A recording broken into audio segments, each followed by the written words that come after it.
I now invite Holly Smith, President of the Croft Student Senate, to come forward for the next part of this ceremony.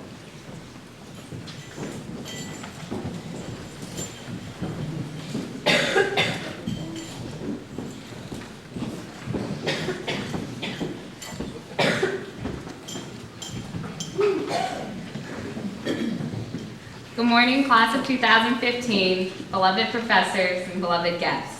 I am very honored to be speaking to you all today, and I would like to start by giving out some very well-deserved thank yous. First, to Margaret Ross.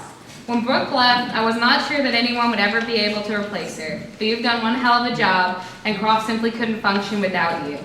Thank you for all that you do, and thank you so much for taking the time to help me throughout this year. I am very grateful. To Dr. Shank, thank you for mentoring all of us through these past 4 years and always being so cool, calm, and collected. I would also especially like to thank you for sending out those emails politely reminding all of us of approaching thesis deadlines. I'm not sure we would have hit them without you. To Dr. Gispin, I want to thank you for ever being an eccentric and entertaining wealth of knowledge. Always being a good sport and letting us put your face on a t-shirt. To all the professors here today, thank you for taking the time to push us to always be our best. To all the parents and families, especially to my mom and dad, I want to thank you for always being supportive and taking the time to read my excessively long thesis. And finally, to my fellow Crofties, especially Zach, Patty, Max, and Leanne, for continually to inspire me, and I could not ask for a better group of classmates. And as my friend Bruce Burley once said, I honestly don't know if I would have survived Croft without y'all. I remember the first time I sat down in Dr. Gispin's office for academic counseling 4 years ago.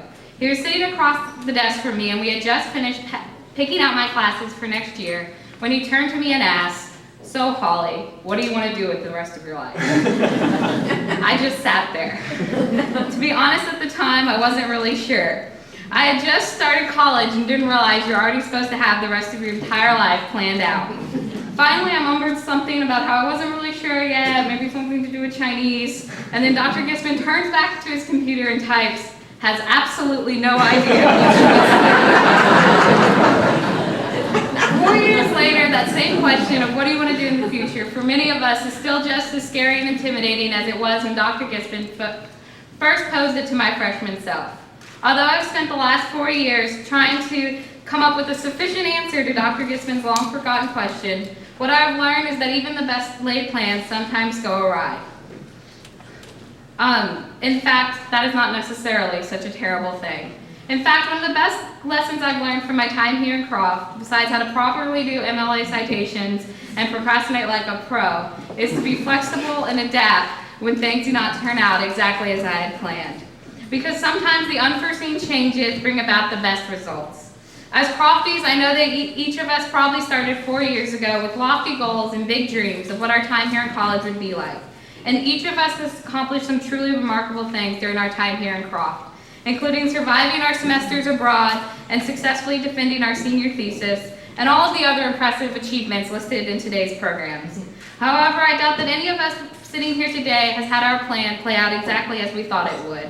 None of our plans turned out perfectly, and yet sitting here in front of me is a truly inspiring and extraordinary group of individuals. So maybe those big plans aren't all they're cracked up to be after all. So as we venture out into the real world and are forced to leave the comfort and seclusion of the Croft porch, I would like to encourage each and every one of you to continue to make plans and build dreams, always shooting for the stars. But if those plans change or things fall through, don't fret, embrace it. There's a saying in the Air Force that flexibility is the key to air power, but really flexibility is the key to life, and unexpected changes sometimes bring about truly amazing results. But if all else fails, always remember, you can never go wrong by adding CR to the start of any word. Congratulations to the Croft Institute for International Studies, class of 2015. I could not be prouder of us. Let's get those together.